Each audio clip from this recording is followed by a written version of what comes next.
안녕하십니까. EBS 투자증권 윤조입니다. 오늘 이렇게 MTN 투자 콘서트에 초청을 받아서 매우 기쁜 마음으로 왔고요.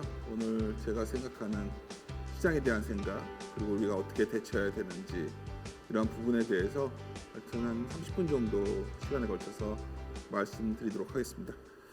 먼저 제목을 볼까요? 제목을 보시면 어쩌면 제목이라는 것은 제가 생각하는 여러 가지 생각을 모아놓은 한 단어인데 변동성이라는 단어를 썼습니다. 반대되는 게 뭘까요? 추세라는 겁니다. 그래서 우리가 2020년 코로나 사태 이후에 3월 이후에 시장을 본다면 추세적 상승장이었죠. 그리고 그 전에 추세적 하락이 있었고, 추세는 쉽습니다. 한번 방향이 잡히면 진행되기 때문에 어떻게 보면 사서 물려도 좀 있으면 회복되고 또 올라가고 뭐 이런 장이 추세적 상승장 내지 또 추세적 하락이겠죠. 근데 변동성 시장이라는 건 기본적으로 충돌하는 겁니다. 뭐가 충돌하는 거냐면 유동성의 힘은 삼아있지만 주가는 기대값으로 움직이는데 어떤 기대에 비해서 주가의 레벨 자체가 많이 올라와 있기 때문에 어떤 펀더멘탈 우려, 여러 가지 금융 환경의 변화, 이러한 저 우려 변수와 또 유동성의 힘, 이 두 가지 충돌하는 과정에서 주가는 올라갈 때 싶으면 더 못 올라가고 많이 빠질 것 같은데 덜 빠지고, 그래서 엇박자 나면은 일반 투자들이 가장 돈이 많이 깨지는 장이 흔히 변동성 장세라고 하는데요. 뭐 그래서 뭐 어렵다 할 때 얘기를 떠나서 우리가 어떻게 여기서 대처해야 되는가, 이런 부분에 대해서 제가 말씀드리도록 하겠습니다. 제가 굉장히 좋아하는 사람이 드래켄 밀러라는 분이 있는데 변동성 장에 굉장히 해당되는 어떤 좋은 교훈을 남겼어요. 소로스라고 아실 거예요. 소로스란 이어서 드래켄 밀러가 펀드를 이어서 했었는데, 드래켄 밀러가 소로스에서 뭘 배웠냐, 어떤 인터뷰어들이 기자분들이 물어봤을 때 멋진 말을 남겼죠. 그러니까 소로스는 내게 선택의 옳고 그름이 아니라 옳은 선택을 하면 얼마나 돈을 많이 벌고 그런 선택을 하면 얼마나 적은 돈을 잃는가가 중요한 걸 가르쳤다. 이거 굉장히 많은 걸 시사하죠. 그러니까 지금부터 뭐가 중요한가 하면 여기서 지수가 3,200에서 3,500 간다, 3,000 뭐 얼마 간다가 중요한 게 아니라 여기서 약간 꼬이면은 어느 정도 손실폭을 우리가 허용할 수 있고 올라가면 어느 정도 올라갈 수 있는가, 이거를 저 기대 이익과 기대 손실을 비교하는 구간, 이게 투자에서 매우 중요합니다. 특히 변동성 시장이 시작됐을 때는 매우 더 의미 있다. 그래서 정말 제 여러 가지 오늘 뒤에 나오는 온갖 그림과 숫자보다 이 말을 좀 명심하셨으면 좋겠다는 게 제가 첫 번째 드리고 싶은 말씀이고요. 저희들이 하우스뷰를 제시한 거는 아래와 같은 그림입니다. 그래서 그냥 마냥 그냥 올라가는 그림도 생각할 수 있고요. 저희는 시나리오 2의 가능성을 높게 봅니다. 주가가 밀리면 한 좀 더 우리가 생각보다 많이 밀릴 수도 있다. 그래서 굉장히 올해 내내 변동성 시장이 지속될 것 같고, 그 시장이 추가적으로 올라가려면 올라왔던 기대이기에 비해서 주가가 좀 더 어쩌면 좀 매력적인 수장에 와야겠죠. 제가 항상 드리는 말씀이, 사실 시나리오 2의 가능성이 높았다고 보는 거는 잘 보이실지 모르겠는데, 제가 시나리오 2의 확률을 해놓고 뭘 적어놨냐, 인플레이션 기대 심리가 생겼을 때 시나리오 2로 간다. 인플레이션 기대가 생기면 금리도 올라가겠죠. 뭐 당장 미국이 금리를 올린다는 얘기는 아니겠지만 요즘 돌아가는 분위기는 점점 더 시나리오 2의 가능성을 높이고 있다. 상단은 한 3,300 정도, 밀리면 2,800. 이거 제가 절대적으로 이걸 어떻게 예언자인 이상 알겠습니까? 그냥 대략 좀 왔다 갔다 하는 국면이 이어질 것이다. 드리겠습니다. 첫 번째, 변동성 장세에 대해서 말씀드리도록 하겠습니다. 경제 얘기 드리면 너무 단순하죠. 2020년 성장을 보면 내수가 안 좋았던 건 다 알고 있습니다. 다음 그림 넘어가겠습니다. 보시면 왼편의 아래를 보시면 돼요. 우리나라 경기가 그나마 버텼던 요인은 뭐냐? 반도체가 좋았고요. 석유화학이 좋았습니다. 2차 전지 외에 그냥 석유화학이 좋았던 겁니다. 그리고 위에 보시면 금융위기 때부터는 훨씬 빠르게 주가가 회복됐다. 오른편 아래를 보면 서비스업은 회복되지 않았다. 그럼 여기서 우리가 아이디어를 얻을 수 있죠. 지수가 치고 나가려면 반도체와 석유화학 이런 것들이 치고 나가야 되는데, 글쎄요, 최근의 흐름을 보면 그렇게 강하지 않은 흐름이 나오죠. 결국 이쪽에 실적이 바탕되는 실적 장세로 넘어가려면 결국 우리가 다 알고 있는 좋아지는 섹터가 올라와야 되는데, 예를 들어서 연초에 많은 일반 투자자분들이 삼성전자를 샀죠. 대략 96,000원 정도까지 올라왔었는데 10만 원이라는 가격이 과거에 대만의 여러 가지 PBR 릴레이팅 때 국면을 좀 비교했을 때 레벨이라 본다면 전자가 10만 원에서 좀 어느 정도 멀어지냐가 좀 시장의 관심 포인트인데, 최근 흐름은 좀 더 이렇게 바로 치고 나갈 국면은 아니지 않나, 이것만 봐도 확인될 수 있지 않나 보고 있습니다. 여하튼 자산 가격은 올라왔지만 경제 자체가 반도체에 의한 착시를 빼고 나면 아주 좋은 경기 국면은 아니다 말씀드릴 수 있고요. 다음 그림은 이제 많은 분들이 이 말을 해요. 돈이 이제 부동산에서 주식으로 갈 것이다. 근데 알고 계십니까? 둘이 이렇게 따로 움직이지 않습니다. 과거에 보면 이제 주택시장 시가총액은 어떤 연말이 되면 한국은행에서 어떤 주택시장 전체 시가총액이 나와요. 그걸 갖다가 우리가 흔히 추정하는 치를 사용해서 보면 대략 지금 한 5,500조 원 정도 되고 있고, 주식시장 시가총액은 제가 계산해 보니까 한 2,300조 정도 되죠. 그러면 한 45%인데, 이 아래 그림을 좀 보시면 보일지 모르겠는데 여기 제가 표시가 되네요. 보시면 대략 주가가 주식에 비해 부동산에 비해서 주식시장은 굉장히 변동성이 더 크기 때문에 전체적으로 시장 전체가 흔들리게 되면 이 시총률이 확 내려옵니다. 20% 미만으로 내려와요. 기억해 주시면 좋습니다. 그리고 올라오면 한 40% 이상 올라오죠. 하여튼 과거에 IT 버블 당시에는 한 55%까지 갔었으니까 그 정도까지 IT 버블처럼 좀 버블로 가는 상황이다. 뭐 주식시장이 그러면 여기서 한 30% 정도 더 올라갈 수도 있겠죠. 근데 그 정도 레벨 나올까요? 그 정도로 지금 어쩌면 혁신 사이클이 강하다고 보지는 않고 있고요. 그렇게 본다면 40% 이상에서는 좀 부담스럽다. 제가 항상 이렇게 이런 강연에 오면 드린 말씀인데, 자꾸 주식시장에 어디가 정점이냐, 어디가 바닥이냐를 물어보시는데 그건 아무도 알 수 없는 겁니다. 이런 질문은 가능해요. 지금 현재 주가 순위 비싸냐 싸냐? 쌀 때는 사고 비쌀 때는 좀 줄이는 게 좋은데 지금 상황은 약간 싸지는 않은 상황 와 있다. 그래서 여러 가지 유동성의 힘으로 추가적으로 매틱이 주가 좀 더 올라갈 수 있겠지만 여기서 마냥 주식에 올인할 수 있는 국면은 아니다 이렇게 판단합니다. 다음 페이지 보시면 재미있는 건 최근에 여기 변동성이 올라오고 있어요. 우리나라가 아닌 미국의 변동성입니다. 변동성이 올라온다는 것은 상당히 아까 제가 처음에 말씀드렸지만 시장이 뭔가 여러 가지 의견이 충돌하는 기대값의 충돌 과정이 진행되고 있다는 거고요. 하여튼 이게 어디까지 올라올지가 매우 궁금해요. 옆에 왼편에 보는 것처럼 뭐 3월처럼 올라가진 않겠지만 상당히 높은 레벨로 가고 있다. 그래서 그나마 좀 기대가 되는 거는 그림을 좀 빠르게 보여드려서 쫓아오실 수 있을지 모르겠는데, 하여튼 4분기 실적하면서 숫자가 올라오니까 시장은 이때서야 굉장히 확신을 갖고 쫓아오신 분들이 있는데, 사실 이건 많이 예견됐던 부분이 있습니다. 오히려 주목해야 되는 그림은 다음 그림이에요.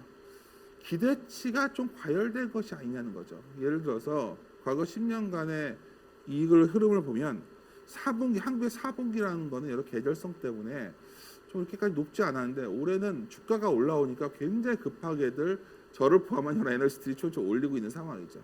그래서 이걸 감안했을 때 이쪽을 잠깐 보시면, 오른편 아래를 보시면 주가가 코스피도 EPS가 올라온 건 알겠는데 코스피가 너무 빠르게 올라왔어요. 그러니까 당연히 아까 말했던 저희가 그냥 할 수 있는 뭐 얼마나 더 올라갈 수는 있겠지만 싸냐 비싸냐의 입장에서 본다면 싸지는 않다는 결론이 나올 수밖에 없습니다. 근데 여기서 이제 누가 뭐래도 유동성의 힘이 존재하기 때문에 뭐 왜 어중간한 회색지대를 말하냐 비판할 수도 있겠지만 뭐 최근에까지도 돈이 들어오고 있다면 버틸 수는 있겠죠. 근데 아마도 좀 더 시장이 원하는 거는 2021년보다 22년의 이익의 값, 경기가 글로벌 경기가 완연한 확장기에 들어서고 뭔가 좀 그런 기대값이 반영될 때까지는 주가는 변동성이 불가피해 보인다 말씀드릴 수 있겠습니다. 그럼 약간 좀 더 들어가 볼게요. 5월이 어떨까요? 왜냐하면 작년에 4월에 기억하시 보시면 유가가 마이너스 유가까지 가고 매우 안 좋았죠. 역설적으로 4, 5월 달에 굉장히 기저효과가 큽니다. 그래서 저희가 최근에 아까 한국의 경기를 설명드리면 결국 수출이 좋은, 내수보다 수출이 좋은 거고 수출에서 반도체가 좋았던 거죠. 근데 수출 증가율이 만약에 5월이 기저로 보면 고점이 통과하는 구간이고, 또 재미있는 건 오른편 아래 그림이에요. 다들 올해 이제 달러 약세를 얘기하죠. 근데 흥미롭게도 글로벌 경제를 보면 미국이 제일 좋아요. G20가 한 7%대 나오는데 실적고 지금 미국이 10%가 넘거든요. 환율이라는 거는 결국 그 나라의 어떤 펀드멘탈을 반영한다 본다면 제가 보기에는 미국 달러가 그렇게 마냥 약세로 갈 수는 없다. 왜냐하면 이 말씀을 왜 드리냐? 외국인들이 많이 사줘서 올해 올라갈 것이다. 달러가 약세일 것이다 얘기를 하지만 사실 여러 가지 경제 환경을 보면 그러하지 않다는 거죠. 그래서 제 결론은 그렇습니다. 지수가 올라가는 장이 나오려면 너무나 동호반복적인 논리지만 IT가 올라가면 지수가 올라갈 거예요. 결국 더 극단적으로 말씀드리면 반도체 그리고 삼성전자가 강하게 올라가야 지수가 올라가는 장인데 사실 그게 지금 당장 진행될지는 잘 모르겠어요. 왜냐하면 뒤에 이제 제가 맨 마지막 부분에 섹터들을 말씀드릴 때 언급하겠지만 뭐 그러한 소위 할인율의 이유가 있는 거예요. 둘의 그 글로벌 IT 그룹과의 비교를 해봤을 때. 그래서 저는 이 부분에 대한 기대값은 좀 당장 상반기에 높이긴 어렵다 보고 있고요. 그래서 그렇게 나쁘게 보실 필요는 없습니다. 제가 이제 과거에 3조 호황과 IT 버블과 비교해서 보여드리는 건데 뭐 이렇게 강세장이 앞으로 이어지기 위해서도 좀 쉬어가는 국면이 있는 거예요. 여기 보시면은 뭐 3,300이 될지 어딜지 모르겠지만 그게 좀 저는 아까 초두에 시나리오 2에서 보여드렸던 거는 한 3,300 정도 이 정도가 그렇게 녹록해 보이진 않는다. 그리고 밀렸을 때 어느 정도 갈까 뭐 2,700일지 2,500일지 누가 알겠습니다만 뭐 이것도 결국은 좀 기간적으로 봤을 때 올해가 그렇게 그냥 마냥 위로만 열 수 있는 장은 아니겠다. 이 정도가 제가 변동성시장에서 말씀드리고 싶었던 첫 번째 주제였고요. 두 번째 주제로 넘어갈게요. 결국 이게 범피로드라는 표현을 많이 쓰는데 굉장히 울퉁불퉁한 길이 될 거라는 거예요. 그러니까 제가 이제 말씀드리고 싶은 거는 혹시 주식을 시작한 지 얼마 안 되신 분들은 작년에는 이랬을 거예요. 사놓고 좀 있으면 좀 밀리면 다시 올라가고 다시 올라가고 주식 참 쉽네 생각이 들었을 텐데 굉장히 평평한 어떤 고속도로를 달려오신 겁니다. 고속도로를. 내가 갑자기 이제 고속도로 나와가지고 지방 국도도 아니고 아주 울퉁불퉁한 도로를 들어온 겁니다. 그러면 이 길에서 어떻게 운전을 해야 될까? 너무 과속 운전하면 안 되는 거예요. 이럴 때는. 그러니까 운전을 좀 아래 뒤도 보면서 좀 시야가 안 좋으니까 또 길 곳곳에 길이 파여 있는 것도 있을 수 있고 이런 것들을 같이 보시면서 걸어가야 된다. 그랬을 때 주식의 본질을 궁금하시면 제가 이제 요즘 드리는 말씀이 저희 같은 강연보다 저 월스트리트한 영화인데 꼭 한번 보시면 좋을 것 같아요. 제가 완전 신입사원 교육 들어오면 옛날부터 꼭 이걸 어떤 장면을 편집해서 보이는 영화인데 굉장히 중요한 말을 했죠. 주식시장이라는 거는 누군가에서 누군가로 돈이 옮겨가는 거라는 거예요. 언제가 그랬죠? 작년 3, 4월에 누군가의 돈이 누군가에 옮겨갔겠죠. 누군가는 굉장히 급하게 팔았기 때문에 누군가는 싸게 돈을 늘렸을 거예요. 그리고 또 주가가 올라오면 누군가가 누군가에게 팔면서 돈이 옮겨지겠죠. 너무 쉽고 당연하지 않다는 생각 안 드십니까? 그래서 사실 주식시장이 홀짝 게임처럼 뭐 승자 50%, 패자 50% 이렇게 하는데 사실 제로섬 게임도 아니라는 표현을 많이 써요. 마이너스성 게임에 가깝다. 뭐 이거는 실증적으로 입증되지 않습니까? 주식시장에서 보면 굉장히 부를 크게 일구신 분들이 있는데 반면에 많은 사람들은 돈을 잃고 이 시장을 떠나요.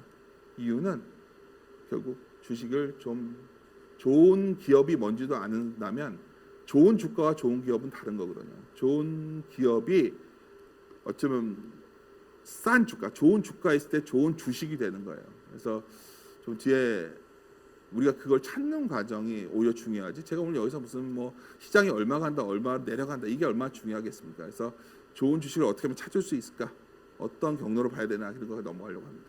그랬을 때 굉장히 중요한 변화가 생겼어요. 이건 좀 주목해 보셔야 되는데 아마도 금리 얘기가 올해 내내 계속 나올 겁니다. 뭐 가까이는 금리가 여러 종류가 있잖아요. 뭐 대출 금리도 있을 거고 뭐 여러 가지 있겠죠. 근데 뭐 극단적으로 좀 나와서 생각해 보시면 좋은 금리 상승이 있을 거고 나쁜 금리 상승이 있어요. 좋은 금리 상승은 뭐냐면 내가 뭘 사고 싶은 거예요. 만약 내가 여자친구한테 어떤 분이 정말 명품 핸드백을 선물하고 싶어서 돈을 빌려서 사줬어요.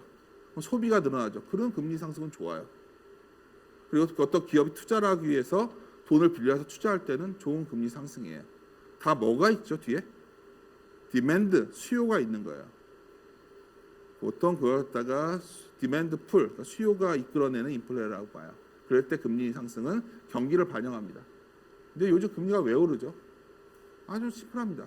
경제가 양극화됐기 때문에 각 나라마다 중앙은행에서 정부에서 재정 정책을 많이 쓰니까 부채를 많이 발행해요. 국채를 발행해가지고 빚을 조달하는 거죠.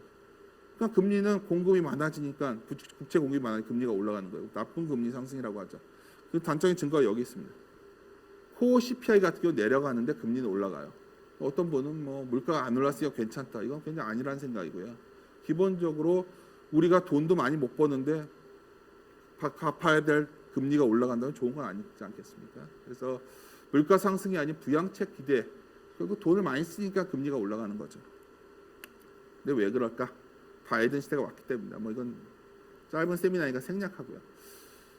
우리가 바이든이 오면 마치 모든 걸 바꿀 것처럼 얘기하지만 바이든은 상원위원장도 했었고 상원의원을 7번 했고요. 미국의 부통령을 2번 했어요. 미국의 민주당에서.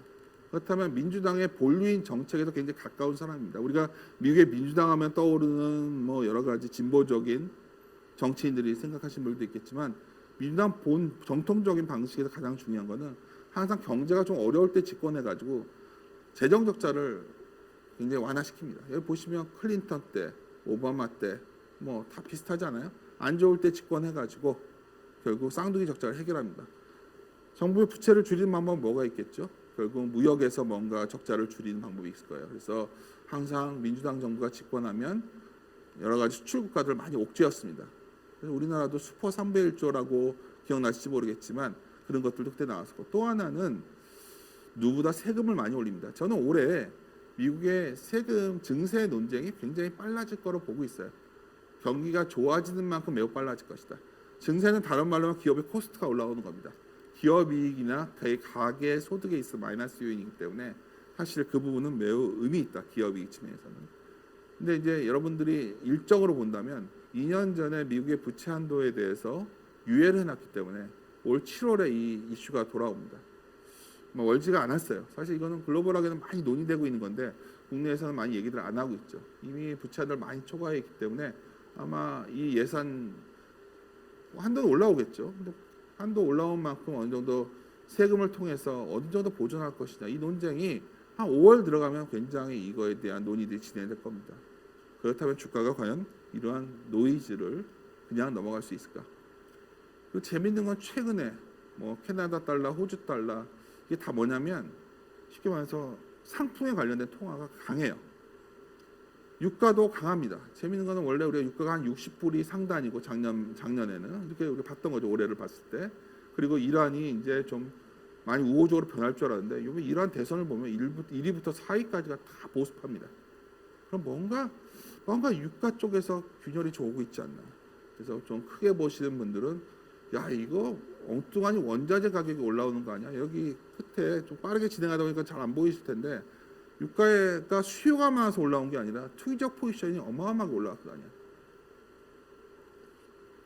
그래서 올라온 유가만큼 원가를 제품가에 반영할 수 있다면 판매가를 올리면 돼요. 수요가 강하면. 근데 그 정도로 수요가 강하지 않기 때문에 원자재 상승에 대한 부담감들도 점점 금리로 나타날 확률이 매우 높다. 그래서 이런 것도 감안한다면 기업 이익 측면에서 연초에 형성되고 있는 이러한 긍정적 기대값들이 과연 연말까지 이어질 수 있을까? 저는 이거에 대해서 고민을 갖고 있고요. 그래서 결론적으로 말씀드리면 왜 울퉁불퉁한 길이냐? 아마 제가 말씀드려온 걸 들어보시면 뭔가 전체적인 유동성도 좋아지고 주식시장에 대한 어떤 기대값도 높아지고 있는데 금융 환경이 좀 변하고 있는 거죠. 당장 뭐 미국이 금리를 올리고 이럴 가능성은 다 적어요. 인플레 우려도 커지 않고 하지만 굉장히 속도가 빠르게 미국의 금리도 움직이고 우리나라 금리도 움직일 수 있는 거죠. 옛날에 이제 이런 말이 있어요. 제가 여러 군데 가서 최근에 이 말을 했는데 레닌이 이런 말을 했다고 그래요. 자본주의를 망하게 하는 가장 좋은 방법은 인플레이션을 일으키면 된다. 왜 그러냐? 많은 분들이 인플레이션 나니까 집 사야 되고 주식 사야 된다고 하지만 그 돈을 자기 돈 갖고 사야지 빚을 내서 사면 금리가 오르기 때문에 못 버티는 거예요. 그래서 인플레이션이 나면 부자는 더 부자가 되지만 가난한 사람들은 파산한다는 게 저희가 자본주의 역사에서 배운 교훈입니다. 그러면 우리 시장에서 부채가 지금 가계 부채도 상당히 높아져 있고 한계 기업들의 부채도 높고 자영업자들의 부채도 높아요. 힘든 사람은 더 힘들어지는 국면이 올 텐데 과연 그 국면에서 주식시장이 마냥 환호만 할 수 있을까 이런 생각을 갖고 있습니다. 그래서 길게 본다면 그와 벗어나 있는 영역들 이건 좀 긴 얘기니까 빠르게 넘어가는데 그냥 혁신 사이클에 관련된 것들이 그나마 낫다는 겁니다. 최종적으로 주식시장에 궁금해하시는 분들이 이제 할 수 있는 소위 주식시장에서 어떻게 적응해야 되는가에 대해서 말씀드릴게요. 금리가 움직입니다. 그럼 제가 말하는 것보다 이런 책도 한번 읽어보시라고 꼭 소개해드리는데 스타일 인베스트라는 책이 있어요. 금리가 움직일 때 어떤 식으로 우리가 포트폴리오 재편해야 되는가. 경기가 결국 내년 정도에 정말 확장기에 들어간다면 아마도 금리 상승기의 특징은 지금 성장주 일변도에서 약간 변화할 확률이 높아요. 어떤 식의 변화냐? 그나마 덜 오르는 것들 찾아가는 싸움이 시작됩니다. 지수는 변동성 때문에 정체되어 있지만 그거 갖다 꼭 종목 장세라 볼 수는 없어요. 그냥 어떻게 보면 지금까지 작년에 코로나 시대에는 이런 거가 나왔겠죠. 사람들이 밖에 못 나가니까 TV를 샀다면 이제 밖에 나가니까 옷을 사 입겠죠. 너무 단순 비교인가요? 예를 들어서 그러한 식으로 좀 업종의 변화들이 굉장히 금리가 움직일 때 급변합니다. 그 변화를 잘 가려내셔야 됩니다. 이미 진행된 지가 2, 3주 됐는데 일반 투자 이게 언제 방송에 올라갈지 모르겠지만 아마 방송 편집되는 기간에도 그런 게 진행되지 않을까 보고 있어요. 근데 중요한 게 있어요. 아까 계속 말씀드리지만 그거는 주도주는 아니라는 거죠. 우리의 주도주는 알고 있어요.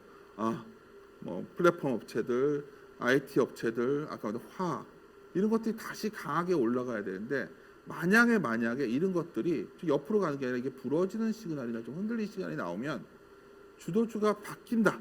시장은 뒤엔드가 되는 거예요. 제가 보기엔 그렇지는 않고 올해는 그 변동성을 지나고 난 뒤에 좀 이 뒤에 이어서 다시 주도주들이 힘을 받는 시대가 오기를 지금 시점에서 기대해 보는 겁니다. 근데 그게 움직이기 위해서는 여러 가지 조건들, 결국 우리가 현재 기대했던 이익보다 더 높은 수준의 어떤 이익 레벨이 확인되어야 하고 글로벌 경제도 우리가 생각한 것보다 많은 인플레가 통제되면서 수요 측에서 이 어떤 혁신적인 변화가 나와야 가능하다. 지금 시점에서 알 수 없다. 그게 제 생각입니다. 그래서 올해 뭐 이익 좋아지는 거는 아까 계속 반복되지만 반도체 뭐 이런 것들인데 이거는 뭐 다 아시는 거 생략하고 그래서 이제 많은 얘가 최근에 여러 군데 이제 강연을 가면 나중에 질문 내지 이제 온라인상의 질문들 받으면 10명이면 9명이 똑같은 질문 하시는 것 같아요. 전자는 10만 원 넘어갈까요? 제가 알지는 없지만 그게 분명한 건 있어요. 과거에 TSMC가 18년, 19년에 PBR 기준으로 한 21년에 50% 레벨업 됐을 때가 있었어요. 바로 최근 삼성전자 성장 스토리와 같이 근본적으로 캡이 커졌던 거죠. 전체 사이즈가 커졌을 때가 있어요. 전자 같은 경우에도 그 정도로 레벨업 된다고 쳐서 계산해 보면 한 10만 원 나옵니다. 제가 좀 아쉬운 게 이러한 코멘트를 1월 달에도 했었는데 그때는 분위기가 뭐 이게 얼마까지 갈지 모른다가 분위기였지만 제가 보기엔 오히려 10만 원이 넘어가서 안착되느냐가 매우 중요하고 이게 만약 쉽게 넘어가지 않는 분위기가 나온다면 올해는 전자가 그렇게 생각 재미없을 것이다. 저는 이렇게 보고 있고요. 두 번째 이제 자동차요. 자동차도 워낙 기대감이 높은데 이 자료 역시도 전에 이제 이상적인 파트너십 가능할까요? 뭐 우리가 이제 F이라는 회사가 과거에 여러 가지 소위 OEM 업체들한테 했던 관행을 본다면 쉽지 않을 것이다가 저희들 결론이고 하지만 그렇다고 자동차가 안 좋진 않아요. 이게 뭐냐면은 미국의 조지아 공장 있는 거가 저 알라바마 공장인데 85번 도로에 보면 우리나라에 많은 자동차 부품주들이 들어가 있습니다. 그래서 생산 능력들이 꼭 전기차 이걸 떠나서 앞으로 미국의 거점을 마련해서 자동차가 커지고 있기 때문에 당장은 좀 작년에 비해서 자동차가 주춤할 수밖에 없어요. 왜 그러냐면 작년엔 다른 그 글로벌 동종 업체들이 다 쉬고 있었어요. 셧다운되고 그동안에 현대 기아차의 합산 점유율이 9% 넘게 올라왔었는데 뭔가 그에 도전을 받는 시기가 올 상반기에 있지 않을까요? 너무나 다른 업체들이 공격해 올 텐데 어떻게 마냥 수성을 성공하겠습니까? 그래서 그러한 검증의 시간이 상반기에 있기 때문에 자동차 역시도 올해 그렇게 뭐 엄청나게 힘을 받긴 쉽지 않다. 참 안 좋은 얘기인데 삼성전자 아까 현대차가 이런 상황이기 때문에 지수가 마냥 여기서 강하게 갈 수는 없다는 게 제가 드리고 싶은 말씀이에요. 그러면 여기서 뭘 봐야 되냐 이런 거죠. 오히려 섹터별 시가 비중을 보면 머리를 들고 나오는 것도 보면 좀 부진했던 것들이 돌았습니다. 이게 주도주는 아닐 것 같아요. 주도주는 아닐 것 같은데 전체적 시초차에서 보면 IT 쪽은 좀 줄어들고 있고 뭔가 저 밑에서 올라오는 것들이 눈에 보일 겁니다. 그래서 의외로 소프트웨어 이런 것들 여기는 빠져 있지만 내수 업종 내에서도 종목들 이것들은 여러 가지 증권사의 어떤 리서치 보고서를 참고하시면 최근에 이쪽에 좀 변화들을 느끼실 수 있을 겁니다. 재밌는 데이터죠. 아시아 경기 소비재를 제가 한번 소비재와 필수 소비재를 비교해 본 거예요. 뭐 어렵게 생각 없이 필수 소비재는 필수적인 거죠. 음식료 업종 같은 거예요. 작년에 그래도 코로나 사태에도 뭐는 먹지 않겠는가 해가지고 필수 소비가 좋았죠. 근데 필수 소비재 올해는 별 볼 일 없잖아요. 그게 이유가 뭐냐면 경기 소비재들이 올라오는 거죠. 아까 말했던 여러 가지. 이제 사람들이 밖으로 나가서 활동할 걸 찾기 시작한 거죠. 그래서 경기 소비자 측에서 만약 지금 당장 방송이 나간 시점부터는 종목 찾기가 좀 더 활발해지지 않을까, 더 가속화되는 보고 있습니다. 그랬을 때 나오는 것들이 이런 섹터가 나와요. 위를 보시면 주가의 상승률이 나오고 아래를 보시면 매출 증가율이 나옵니다. 매출이 늘어나는데 주가가 크게 안 오른 것들 뭐가 있을까요? 잘 보시면 의류업종도 있고 유통업종도 있고 뭐 여러 가지 있습니다. 그래서 의외로 이런 쪽들이 크게 변동성이 적어지는, 그리고 변동성 국면에서 오히려 알파를 얻을 수 있는 업종들, 건설도 좀 그런 거에 해당됩니다. 왜 건설은 해당되냐면 규제 완화가 나올 수 있죠. 최근에 보시면 뭐 당장 이게 효과가 있냐 없냐 나오지만 부동산 가격이 좀 멈칫할 것 같아요. 왜냐하면 결국은 정권 후반기가 되면 항상 보시면은 어떤 대통령이든지 간에 선거철이 다가오면 기존의 정책을 많이 바꾸는 대표적인 정책이 부동산 정책이거든요. 그런 측면에서 본다면 내년에 올해 4월에 재보궐선거가 있고 내년 3월에 대통령 선거가 있기 때문에 저희 건설 섹터, 건설 기자재 뭐 이런 쪽들에서도 상당히 시장의 관심도가 높아지지 않을까 봅니다. 그래서 이런 것들도 제가 여기 종목을 여러 가지 정리해놨지만 과거의 흐름을 보면 뭐가 먼저 움직이고 이런 것도 없더라고요. 그래서 제가 주도주는 아닌데 우리가 오늘 강연하는 시점에서 좀 그래도 알파를 얻을 수 있는 섹터들로서 좀 소외되는 걸 말씀드렸는데 아쉽게도 이 자료를 갖고 제가 세미나 다닌 지는 한 3, 4주 된 것 같은데 이미 움직이고 있고, 근데 앞으로 더 이런 쪽으로 방향이 나오지 않을까 봅니다. 그래서 바벨로 본다면, 기계 본다면 결국 성장주와 가치주를 바벨로 가져가는 건데 자동차가 쌌는데 가치주에서 너무 올라 버렸어요. 저 밑에 싼 게 건설과 소비재가 있단 말이에요. 그리고 여전히 성장주에서는 그나마 난 게 소프트웨어가 제일 좋은데 그게 싸진 않아요. IT 쪽에서 그래도 선별을 해서 포트폴리오 꾸려가면 되지 않을까 보고 있고요. 마지막으로 보여드리고 싶은 건 이겁니다. 제가 좀 인텐시브하게 오늘 빠르게 진행을 했는데 역시 많은 청중들 앞에서 하면 좀 호흡을 하면서 할 텐데 일단 제가 마지막 말씀드리고 싶은 거는 올해 작년에 굉장히 좋았잖아요. 우리가 1400에서 어떻게 보면 3000이 넘어갔다면 반문해 보셔야 됩니다. 앞으로 4, 5년 뒤가 나는 장기 투자자이기 때문에 무조건 좋다가 아니라 뭔가 사람들이 뭔가 몰려드는 고점에서는 좀 조심하고 저점 사람들이 모든 걸 비관적일 때는 오히려 낙관적으로 가야 된다. 이게 하워드 막스가 했던 소위 투자에 대한 생각에서 제가 제일 좋아하는 문장인데 오히려 지금 시점이 낙관론이 만연한가 비관론이 만연한가 반문의 시점이라 본다면 글로벌 현재 펀드들의 현금 비중은 사상 최저 수준입니다. 많은 자금들이 다 리스크 자산에 와 있다는 거기 때문에 저는 올해 시장 자체를 버블이 터져서 주가가 폭락한다 드리는 말씀이 아니라 굉장히 변동성이 커지는 구간이기 때문에 최소한 올라갈 때 따라 사지 말고 내려갈 때 주가 조정했을 때 주식을 접근하는 그러한 지혜가 필요한 시기라고 생각합니다. 하여튼 뭐 제가 30분 동안 급하게 말씀드렸는데 더 궁금한 사항은 뭐 질문 주시면 다른 경로를 통해서 제가 답변 가능할 때 전해드리도록 하겠습니다. 그러면 여기서 마무리 짓겠습니다. 한 시간 들어주셔서 감사합니다.